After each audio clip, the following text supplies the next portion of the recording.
Magandang hapon, ako po si Kel Esteban at nandito tayo ngayon sa Tanay Rizal para magpahinga. Alam ko gagaling lang namin ng Western Visayas pero pinili namin tong lugar na to para makapag-unwind pa. May mga tatapusin kasi kami, dito na namin pinili. So para mas relax talaga yung state, no. Itong aming rig, Aurora, naka-deploy ng aming Wildland RTT. Of course, care of Mototesto. Kasya yung buong pamilya niyo dyan, no. Kontakin nyo lang, Mototesto. You want to avail Wildland RTTs. Marami silang klase. At kung mapapansin nyo, may bago tayong decal, no? Nadumihan na.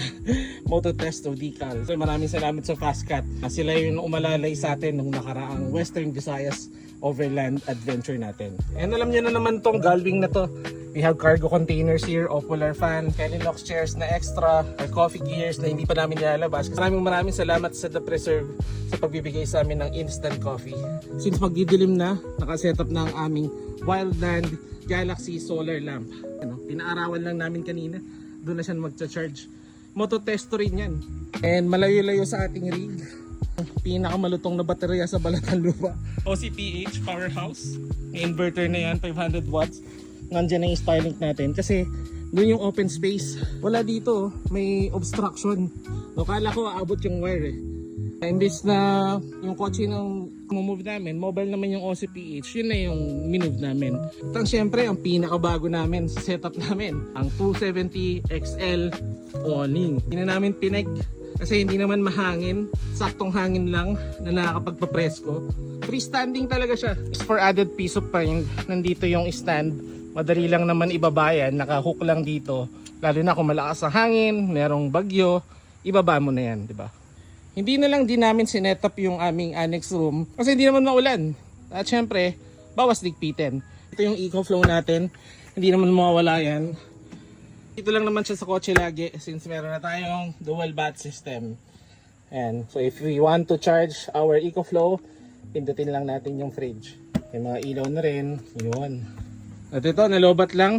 Here's our LG TV. Mamaya, pwede kami mag Netflix and chill or YouTube. Kung gusto namin makinig ng jazz music, lahat na.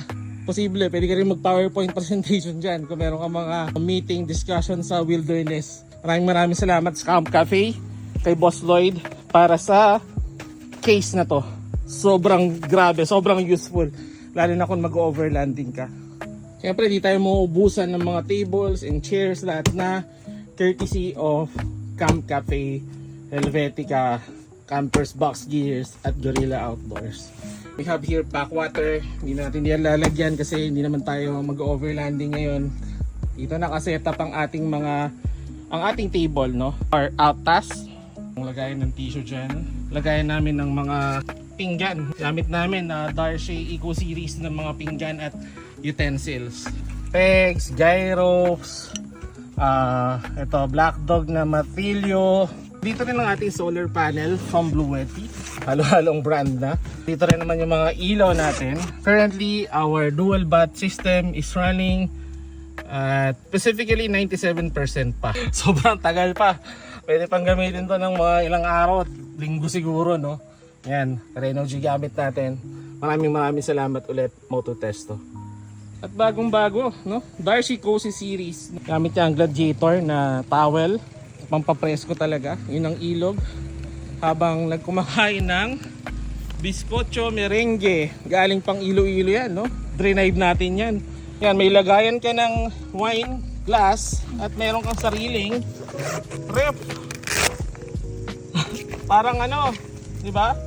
Pwede mo palamigin yung mga stuff mo dyan na mga inumin. Chill. Ano pa pinaka-favorite mo dyan? Lumbar support, adjustable. And malambot. Malambot talaga.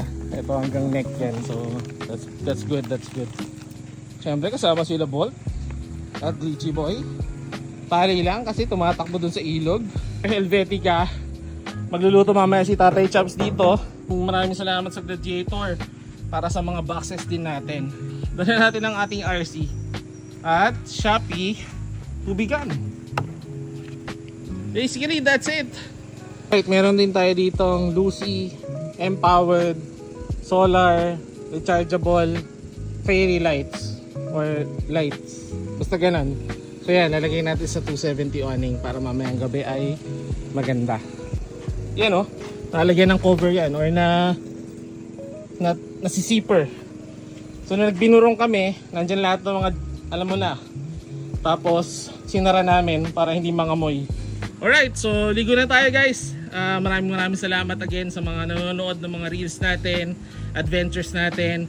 Di pa tayo makapag-upload sa YouTube pero soon, very soon, marami tayong i-upload, marami tayong backlog, no? Lalo na yung mga adventures natin with Mototesto, The Lost Boys, sila Rika, lahat na. Ilalagay na natin, babagsak natin bago mag end of year lahat. Tara na, ligo na tayo.